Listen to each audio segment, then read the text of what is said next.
పుస్తకాలుగా ముద్రించి చాలామంది ఆ ప్రసంగాలు కాపీ కూడా కొడుతూ ఉంటారు. అయితే ఆ ప్రసంగాల్లో ఒక ప్రసంగాన్ని నేను ఒకసారి చదివాను. ఆయన చేసిన ప్రసంగం ఇర్మియా గ్రంథం 8వ అధ్యాయం 20వ వచనం చేశారు. మీకు అది తెరవాలని చెప్పట్లా, నేను దాంట్లో చెప్పట్లా, ఊరినే ఉదాహరణ చెప్తున్నాను.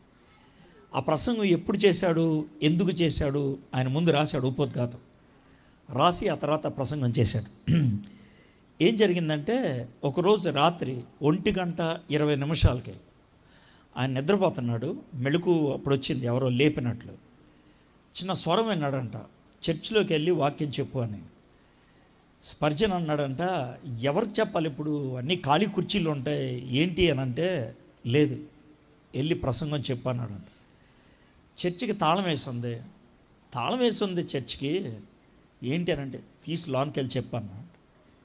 ఆయన లోన్కి వెళ్ళి స్టేజ్ మీదకి ఎక్కి లైట్లు ఆన్ చేసుకొని ప్రసంగం చేయడానికి బైబిల్ తెరిచి ఆయన మనసులోకి వచ్చింది అది ఇర్మియా గ్రంథం 8వ అధ్యాయం 20వ వచనం. దాన్ని తీసి ప్రసంగం చేశాడు.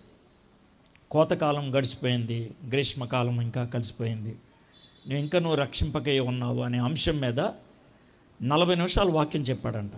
బల్లలకి ఎవరు లేరు, బల్లలకి 40 నిమిషాలు చెప్పిన తర్వాత ఆయనకి ప్రార్థన చేయబోతుంటే ఆల్టర్ కాల్ ఇవ్వా అన్నాడంట. ప్రభా బల్లలు నుంచుంటే అన్నాడంట. లేదు ఇవ్వు ఆల్టర్ కాల్ అని అంటే ఆయన ఆల్టర్ కాల్ ఇచ్చాడంట. బల్లల మధ్యలోంచి 2 చేతులు ఇలా పైకి లేసాయంట. మనోడు ఉలుక్కుపడ్డాడంట. ఊహించండి, ఎవ్వరు లేని చర్చిలో ఆయనే తాళం తీసుకొని లోనికి వెళ్తే, ఆయనే లైట్లు వేసుకొని వాక్యం చెప్తూ ఉంటే, బల్లల మధ్యలోంచి ఇలా 2 చేతులు లెగిస్తే ఎలా ఉండదో ఊహించుకోండి. భయమేసింది దానికి, భయమేసి కానీ అలాగే వాక్యం చదువుతున్నాడు కాబట్టి ఆల్టర్ కాల్ ఇచ్చేసిన తర్వాత వాళ్ళిద్దరూ ప్రభువుని అంగీకరించారు.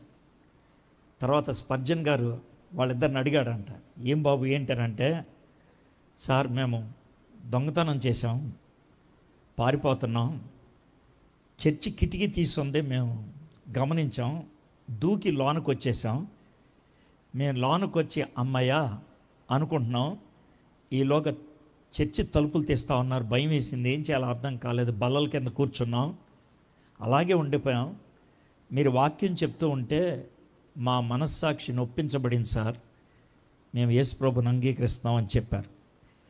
యేసు ప్రభుని అంగీకరించడానికి, దేవుని వాక్యాన్ని మన జీవితంలో పనిచేయడానికి ఒకే ఒకటి పని చేస్తే చాలు, మనస్సాక్షి. నీకెంత తెలివితేటలు ఉన్నాయి, ఎంత పెద్ద ప్రసంగికుడు వచ్చాడు, ఎంత పెద్ద ఫిట్టింగ్ ఉన్నది కాదు, నీకు మనస్సాక్షి ఉంటే పని జరుగుద్ది.